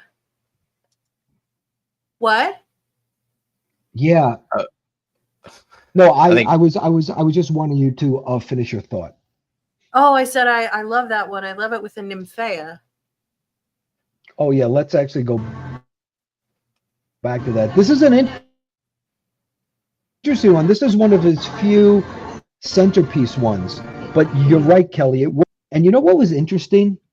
So the fish can take all the islands, right? Certain islands, certain fish like better. Interesting. Than others. They're territorial. Like, it's big enough for them to have territory behavior. Yeah. Different. Yeah. And now the cories stayed on one side. Most of the bottom, surprisingly, were the Siamese algae eaters picking at the sand, not at the plants. They're picking at the sand. So the cories stayed on one side of the L-shaped room, and the Siamese algae controlled some other parts. Now, here's the other thing. Now, I told you how when you move in a certain place, it looks different. They also put bleachers in here. Very artistic steps and stands. So you can now look at it from above. And guess what? Nice. You see a different aquascape. This master, Takashi Amano, made it so it's interesting at every angle, vertical or horizontal, to look at. And for there's sure. different levels. And All my scapes are from the perspective of a 6'2" man standing and looking at it. Yeah. Poor Jenna. She doesn't have any scapes that she doesn't at her level. Well, see, that's why Steven needs to keep some bottom rack tanks for like, so Jenna can enjoy this. Yeah. But this is a very good tip that I always thought. Did you ever scape a tank and then you realize, okay, I scaped it in the position that I'm scaping it. I should have scaped it by how I'm going to see it. Yes. Whether it's across the room or sitting down. I've made that mistake, and I keep making that mistake, right? Yep. So Amano, how freaking brilliant he was. He made it interesting any angle that you look at, and it's different.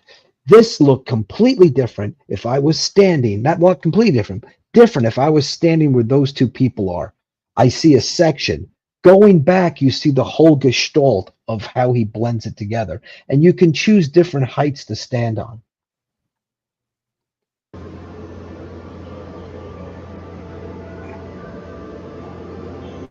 Do you see all the different islands there? Yeah. So big. Wow. Wow. Just huge. I mean, look at that. I mean, that's just crazy. And all the color. So when you look at it from afar, it's breathtaking.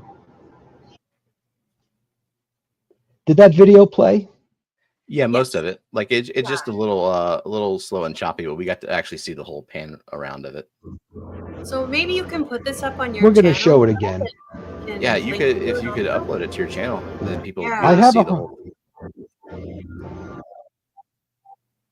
So Rob asks what the price of admission Be is. happy to.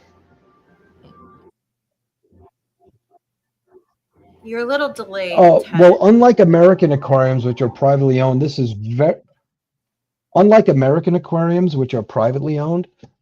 These are public aquariums in Europe, so very reasonably. I think it cost me on American dollars $24 to get in.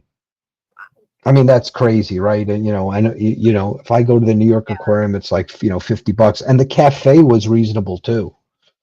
And the food, of course, in the cafe is great because it's Europe, and they really care about their food. I'll just show you a few more videos of fish, if that's okay, before we end, or do you need me to end now? We can keep going. I need to leave probably at 6:30 because my corporate job needs me. So. Well, Kelly, I'm showing fish, and since you hate fish, if you'd like to leave now, that'll be fine. I have fish. Rice fish don't count. Rice fish are like the White Castles of fish. Okay. I have Those rainbow rainbows fish. Well, that's true.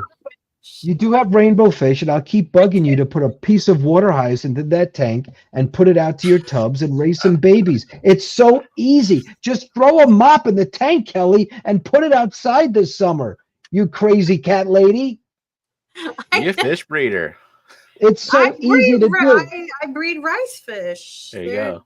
Put them outside, girl. You're missing a golden opportunity. And they only take 10 years to grow out to be like adults. So, you've got plenty of time. All right, here we go. I don't want to breed any rainbows because I would need to. My rainbows are mixed and I don't want to breed hybrids. So.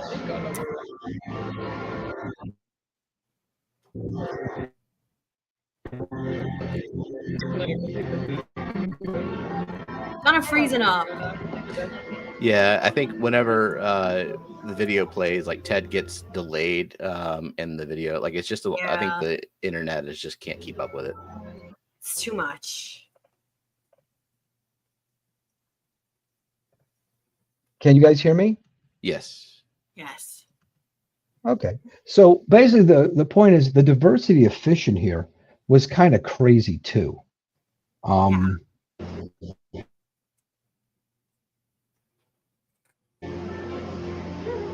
But very light stocking.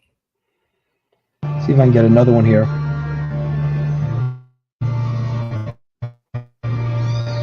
Yep.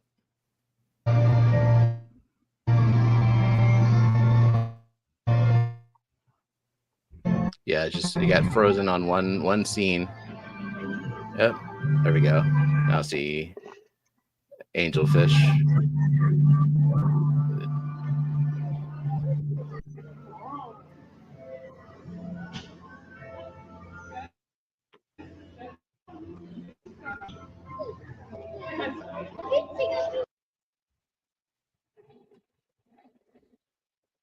Yeah, I mean, it is going to be choppy, but I just want to just give you the idea. So many fish. The Harlequins.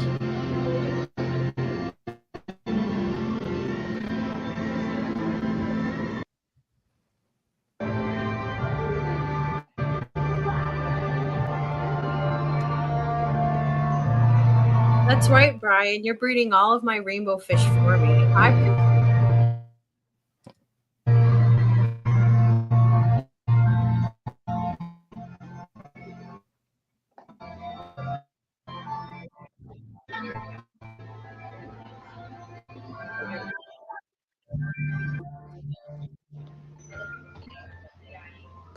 Yeah, I think this would be great if you were able to upload these to your channel. We could actually see, because like what'll happen is it'll freeze on this scene and I can hear stuff going on, but like it stopped on the Harlequin Rasboras for like 30 seconds.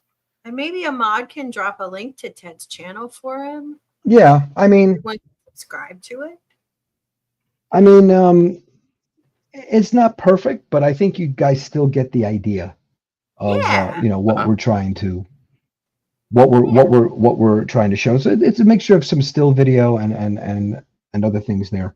But yeah, that was it. So I was there. I stayed about 2 hours there because it was just great. And then so if you're in Europe, it's a good reason to take a train over. It's a coastal city, a very, very historic, extremely historic, good food, and you have a reason to go. That is the pilgrimage, right there. And if you're ever in London, you want to take a quick, short plane ride over to visit the aquarium. Those type of flights are not expensive because it's so short. But I wanted to share that with you. Stephen asked me to. I hope it was worth it, even with the absolutely, choppy Thanks video. for sharing that. And in Europe, they have all the ice trains, the intercontinental Europe trains. So yeah, it's really fast. Yeah.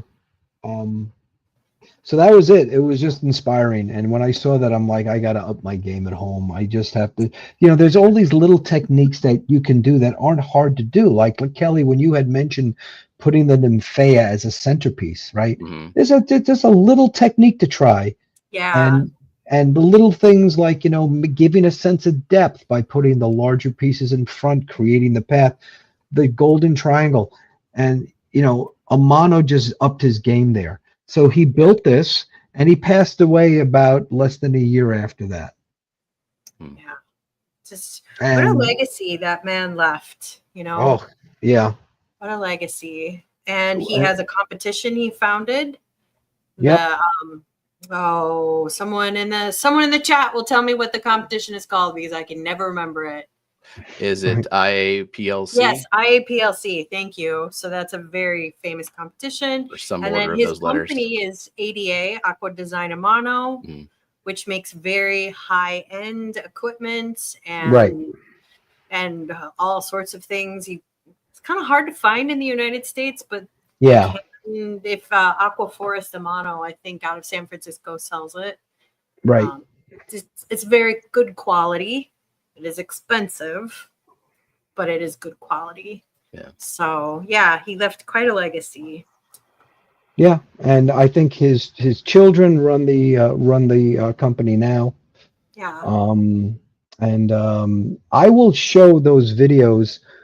I'm going to be speaking at the Clash in September, so as people come in, maybe I'll probably show those 2 videos so people can see them again up on the big screen. So, well, that's what I wanted to show you. So thank you for letting me do that, because I think there's always new hobbyists. They need to know who really came up with this tank culture that we all enjoy now. And what a big leap that was when he introduced it in his 3 books of photography. Definitely. Yeah. Yeah, definitely. We appreciate you sharing that with us. Well, thank you for being here, Ted. And thank you. Got to go. So Whether That's you Back fine. to the grind. Yeah, it's deadlines, blah, Yeah. blah, blah, audits, corporate America. Well, Kelley, I'm glad that you came in, and I will try to do my best Kelley Foreman impersonation and try to answer some questions about the Amano trip. If anyone has any, Stephen, I'd be happy to answer them. But Sure. I thank you all, everyone, and I'll see you all next week. Thank Hold you, on, guys. if Kelley's leaving, I just want to have some of my powder. Oh, bigger biceps and better erections are yours. Bye, everyone. Take care. Bye, Kelley. Bye, Kelley. Yeah, and Stephen, if you want me to send you the videos to put them on your site, I can be happy to do that as well, because you have a dedicated audience here. But you could also upload them to your channel, and I Yeah, can direct people over there. Sure. And and then people see your pond tub stuff and maybe like buy a book or two. Well, I think and there are YouTube videos on this aquarium. You can find them as well. If you look on YouTube, there's also a video on how it was built. So, but not. I think people who aren't necessarily looking for this stuff would still be interested to see it. And like the way the YouTube algorithm works is the old stuff doesn't really pop up for you when you're just browsing through suggested videos. But that's a very good point. Yeah, I'd be happy to do that. That's easy to do. They're short videos. So, yep. Any questions from the chat about the presentation or anything? Did people enjoy it? How's that? Or we're like, that was so boring. Can we just go back and talk about protein powder?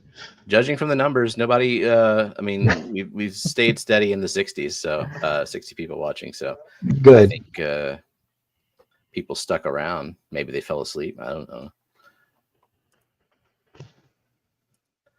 Well, Stephen, you'll have to tell me offline what I can do to maybe have the video stream a little more, a little less choppy. It might be might just be your hardware. I remember before I upgraded my computer, I would have trouble sharing certain things, certain videos, and whenever I would, like, it would be choppy, and then I would be choppy, and my voice would be choppy. So it could be internet or it could be hardware. It's hard to know. Okay. But I don't know why you're here. I don't know if you missed when I was showing off my my tubs and your paradise babies.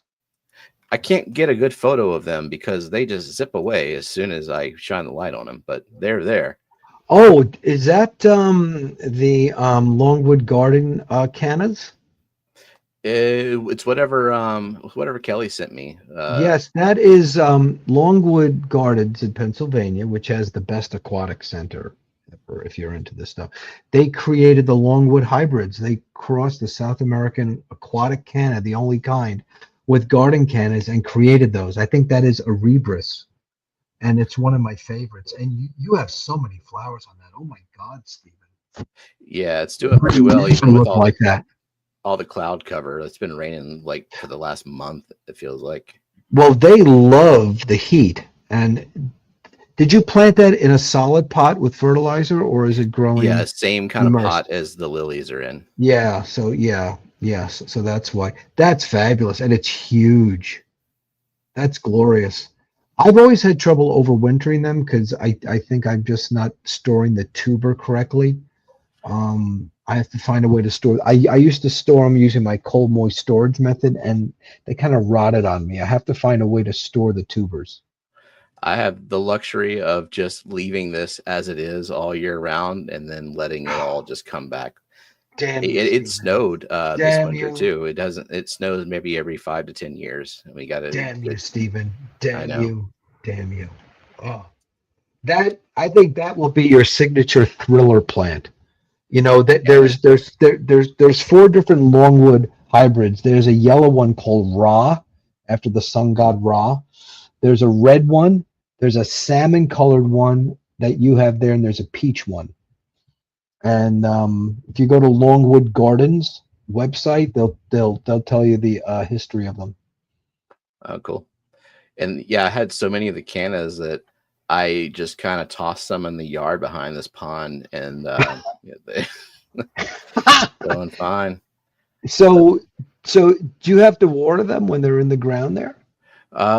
I would if it hadn't been raining for the last month, but basically my yard is a bog right now. So and they're flowering too. Are you Yeah, fertilizing them, or is that just this is growing just the in ground? This is just my my clay man. soil, and that's what the substrate is for the lilies and the cannas and stuff. Is I just dug a few inches down into the yard, and Perfect. then put That's some the perfect gravel on top. substrate. That's the perfect substrate. Yeah. Wow. We have to get you more longwood hybrids. You will then be the longwood hybrid guy, because they're actually hard to find sometimes. And if you can get all the varieties, you have a nice source there. And That's great. This is the paradise fish pond here. And how many babies do you think you have so far? Probably. I've counted at least 5 at once, but very briefly. And they're different stages too. Like I have some that are probably at the inch mark, and then I have some that are very, very tiny babies. Oh, so you had multiple spawns. Yeah, it's hard to see anything because it's such a big water volume.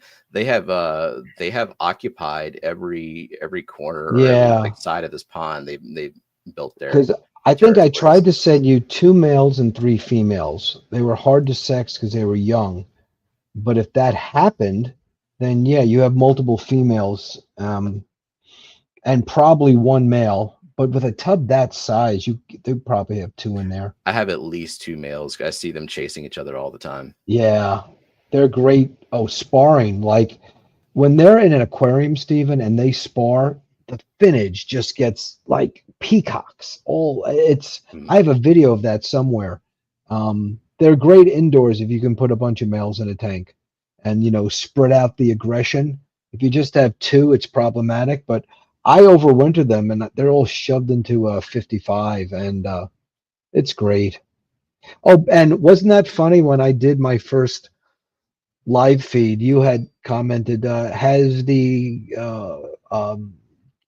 caterpillar moth decimated your water lilies? And I look behind me, I'm like, my God, I think it has. And I picked one out and there was the caterpillar. It makes a tent that it acts like a boat, and it boats around your tub to eat your lilies. So many of them. I didn't even realize what was happening, and then I realized, oh, these in the small pond where it was worse. Like you can see, this whole thing was covered with lily pads, but they just destroyed them. And these are just like the last 4 new lily pads since I just kind of doused everything with BT a few times.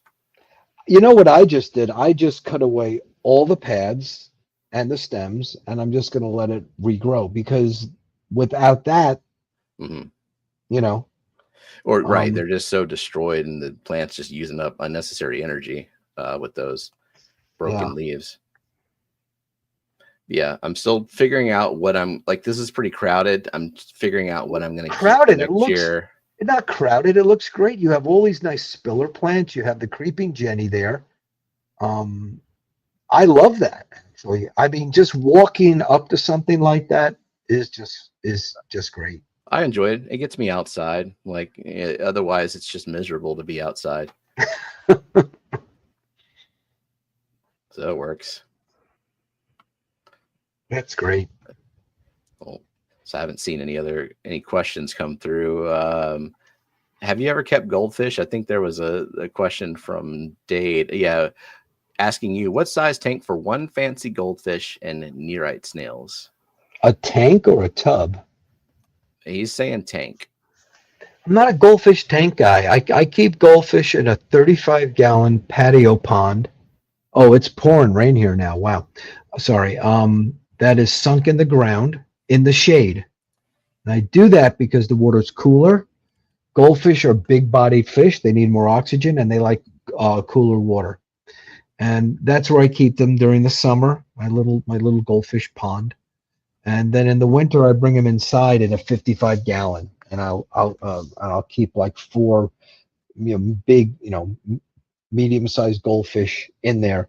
And overwintering is tough because we have a friend in our hobby, Mike Weeks. He's a really famous goldfish breeder. We call him the Gold Father at the club. Nice. And he always tells me, he says, one thing about goldfish, and he has goldfish ponds in his basement. His fish room is goldfish ponds, and he keeps them outside. He doesn't like pellets or crumbles with goldfish. He likes flakes. He says, because, sabrinids, including barbs, danios, reservoirs, goldfish, they don't have stomachs. They don't have gastric cells to make gastric acid. So when it's cold out and their metabolism slows, the food can rot in their stomach. That's why you've ever heard of that wheat germ food that they sell for koi and goldfish, or the winter feeds. It's mostly wheat germ to push stuff out. But he says what he uses is flake food. He says flake food does not get lodged in the goldfish. So he swears by flakes. That's my goldfish tip from Mike Weeks. So because I was killing goldfish each winter until he told me what I was doing wrong. Luke, I did miss your chat about the Begonia Society. Begonia Society. If you want to post that one again, sorry. I'm looking. I took a picture of the caterpillar because I haven't seen one since. Hopefully, I won't for a while. No, yeah, that was so funny on my live feed Sunday, and I'm like, oh my God, he's right. There it is. Yeah, you'll see more too. There's every little floating bit that looks like a little tent. You just open them up. Yeah, squish them all. I cleaned that entire tub. I got rid of any type of stuff. Good. And weird. Yeah, I'm new to all these pests. Like after the first big rainstorm, I saw these what do they call it? White flies. Oh yeah, there's white flies, and also some black aphids like the stems of certain plants. You might see aphids on your pickerel stems, or They were aphids all on over anything the with a stalk. hibiscus. So the way you get rid of the white fly and the aphids is you basically drown them. I like to put them in a bucket of water and just drown them. Or you can take a garden hose with the soaker spray, not the hard spray, and turn your pot sort of upside down, holding it, and spray them, and they will come off. And that really helps a lot. Feed the fish. Significantly help with that. No, I'll actually take that and spray them on the ground, because sometimes you put them in the tank, they find their way back up. Okay. But it's good when you see them to spray them off, because once they start chewing, Oh, so Luke needs some subscribers because he needs to live stream, but there's a 50 subscriber minimum. Now you can bypass that, Luke, with StreamYard, with the free version of StreamYard. Yeah. I think. So give that a try. I don't know if it's got to verify your identity, but I think we could probably get you 13 more people. So yeah, Jenna dropped the link. Yeah. Go check out Luke Wong. Please leave the link in there, Luke. Yeah, I'll send you the caterpillar. I've taken so many freaking photos, I can't find it. Oh, no, I just did. Look at that. Here we go.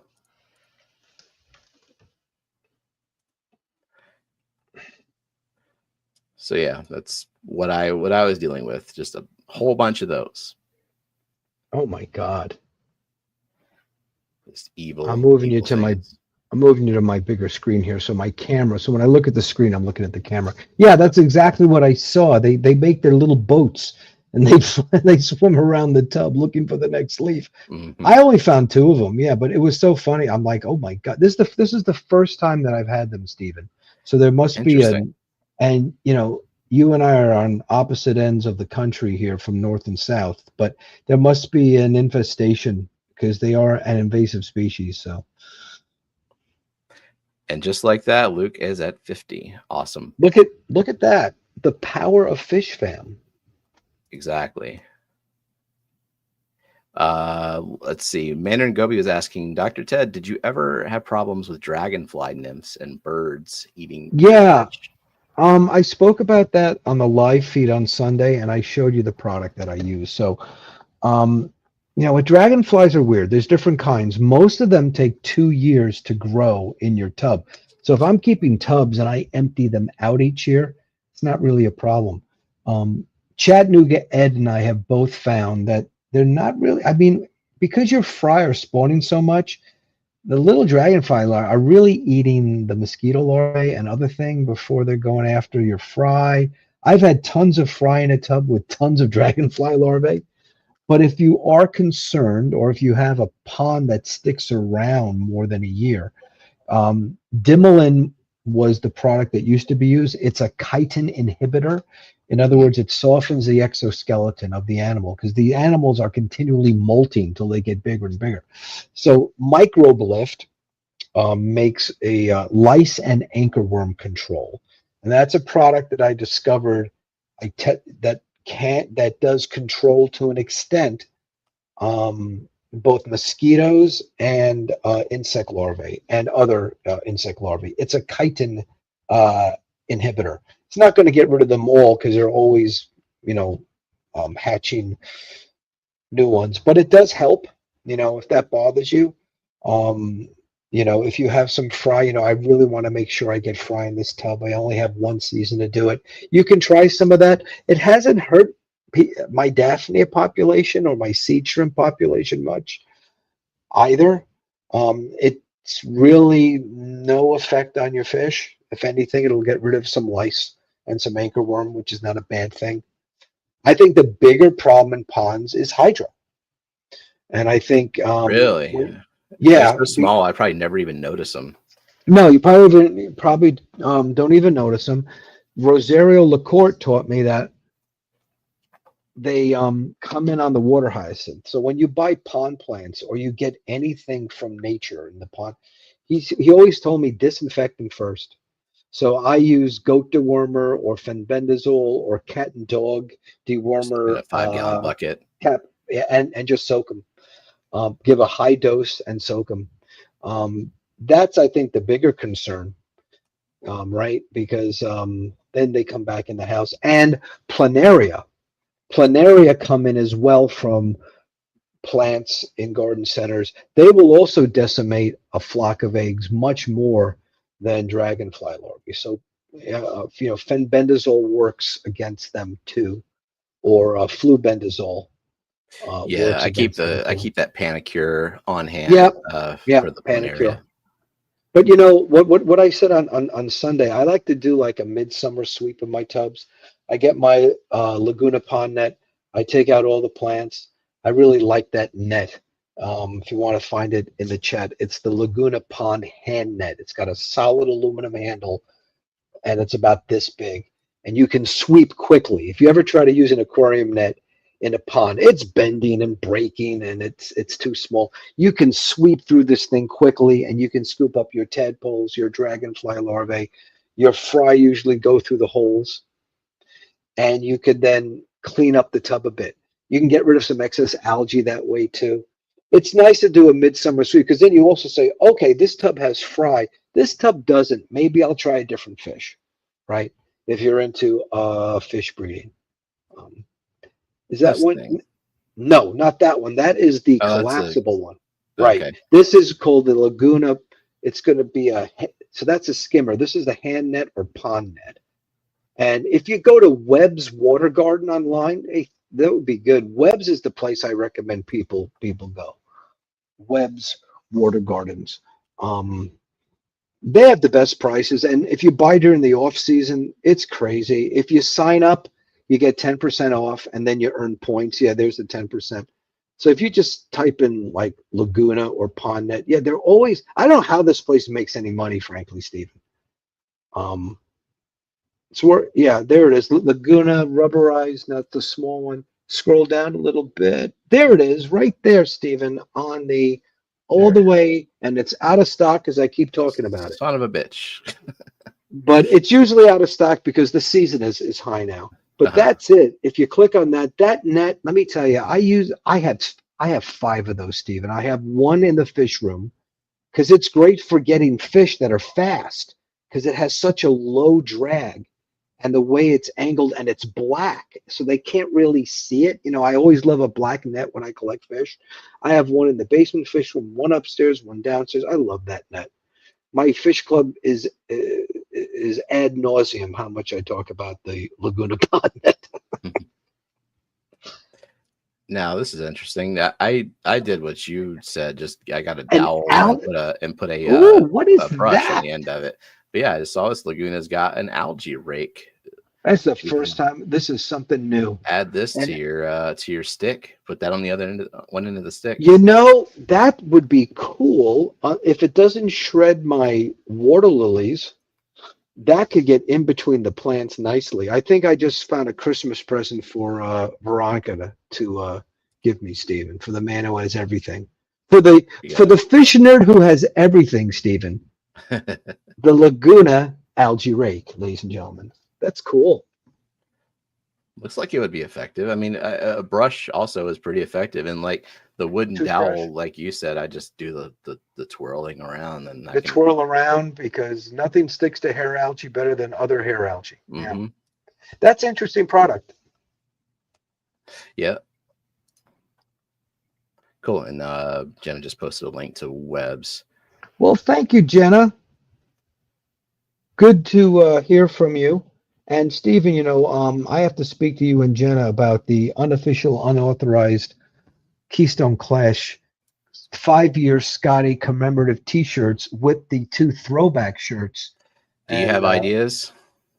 Tom Galuli and I are finding the appropriate Scotty picture with a 3rd shirt. Oh. And we do have, and since Jenna had suggested what the 3rd shirt should say, we're going to go with that. So I know you have experience with your merch side. I wonder if that might be easier than just, you know, making it myself on Amazon like I did before. So we'll have to have a chat about this. Yeah, a direct link to purchase it. And the site that I use, it's about, if you order it, it's about a 1-week turnaround. So it just have to be, get it ready, you know, maybe early September, and tell people hurry up and buy it. Yeah. Because I found out, you know, this is Scotty's 5th anniversary as chairman of the Keystone Clash. So we have to do something special, Stephen. We have to have a commemorative 5-year anniversary shirt that sums up our Clash leader, Scotty Schmidt, in the best possible light. So Jenna says Scotty will take whatever picture you want, which is a weird thing to admit publicly, but and then Peplin's got a pretty good Scotty pick he can send me. So send some Scotty, because you know Tom or Ali Shan, he goes to both the Lancaster Club meeting that Scotty's president of. Scotty comes to Bucks County. We have several Scotty pictures over the years, and I'd love to do a couple of throwback shirts. You know, the Scotty Get Back to Work and the Respect Mathorta shirt. Yeah, that was popular last year. But so Scotty, we are celebrating you and your team, because it's as Scotty always corrects me, he says, Ted, it's a team effort, and Jenna is one of those team members. Jenna's been so great at rallying the troops here, because you know the Clash is a volunteer thing, right? And you know, people volunteer, and I've done it before. They often don't get to enjoy the Clash because the volunteers are so few in number.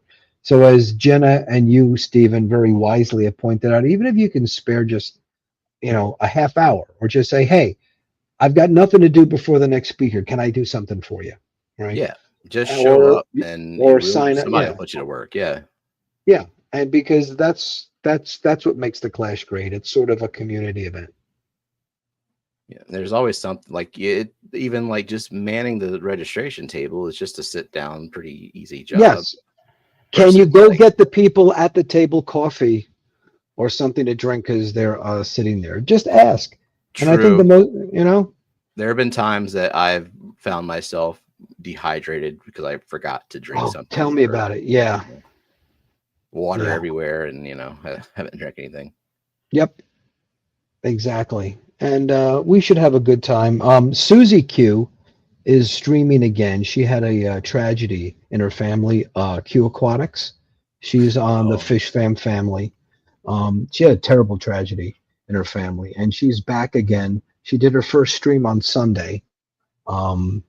she wants me to come on next Sunday to talk about tubbing. Sweet. I'm like ad nauseum, but she likes her outdoor tub, so I'll be there next Sunday with her for Awesome. maybe a half hour. Okay. And you and Jen are doing the stream this Friday, or is the schedule changing? Okay, we're streaming Friday. Like our schedule is not changing for the foreseeable future. Like we carved out this Friday time strategically because our time is limited on the weeknights, especially later. So we make it work. And I wanted to tell you, Stephen, your stream yesterday was awesome. I actually posted, it's like I'm watching a lost episode of Justice League Fishfam Unlimited Sundays on the Cartoon Network. It was you and the bearded fish nerds. Yeah, the fish tank barn guy was there speaking about live birds, which, as you know, was my first love. That was Ed's Aquatic Exotics. There was a lot of experienced hobbyists there. That was like the Justice League of Fishfam. So that was a very cool stream. If people can want to catch that stream, and especially if you want to learn about endangered species and how you as a hobbyist can help, right? It's a great stream. Yeah, Ed has spoken on a few other live streams as well. Like he's been on Mexicali Fish Keepers. I think he was on on Branton's. And a few others. He was mentioning a lot of people that I know, like Dr. John Lyons. He mentioned Dr. Paul Lazell, who is a member of my club here at the North Jersey Aquarium Society. He was our speaker chair and passed away suddenly 2 months ago. And a lot of the I used to keep live bears exclusively, for about 15 years. And, I went through all the Gadiids and the Platies and Swords, and I'd like to get back to them. But I'm working through my Breeders Award program at my club to get to the Rosario LaCourte level, which is 1,000 points. Master breeder. No, I'm already there. I have to get to the Rosario LaCourte level, which is the step above Master Breeder. So it's taken me, let's see, 23 years to get here. Master breeder with honors. Okay. 23 years. So it's like, so I'm just keep trying to breed fish. And that's what kind of drove a lot of the fish breeding outside. It's like, okay, I got to try a different species, because with your Breeders Award program, it's always a different species, right? But I'd like to end this and get back to the fish that I just like keeping, Mm-hmm. Yeah, I get that. Couple more quick questions, and please. So this is just a plant question: propagating bronze crypt Wintii, which with that classic, kind of let it grow, and you can divide it at any point. Like if you just grab some of that root ball and with the leaves attached to it, and just put it somewhere else. Yeah. Sometimes they'll shoot some runners, but most of the time the Wintii just kind of keeps just growing. Yeah. Wider, especially when it's happy. See, I want to ask you, that's an old Aquarius guy told me that the crypts do better when you plant them in groups. Is that true, or is that a myth? I have no idea. I just plant them wherever I plant them, and they tend, like they're so hardy that it's hard to kill them. Like they might melt back if you change stuff around, but they come back. Yeah, I haven't noticed any difference. They look better when they're in groups for sure. Like a big old island of crypts, great. Yep. And then so diving beetles or water scorpions. Yeah. What is a water scorpion? And that's a new thing for me to be afraid of. That is the larvae form of a diving beetle, I believe. So it kind of looks like this worm with these manticles, and it could be a little nasty looking creature. And the diving beetles are wild. They'll dive in the water, eat some Daphnia, and then dive and then fly back out.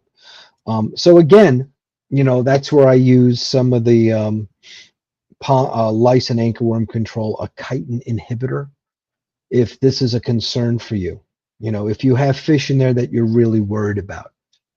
Again, I still get fish and plenty of fry coming out even when tanks that have them. And I dump my tubs out at the end of the year, except for 3 that are in the ground.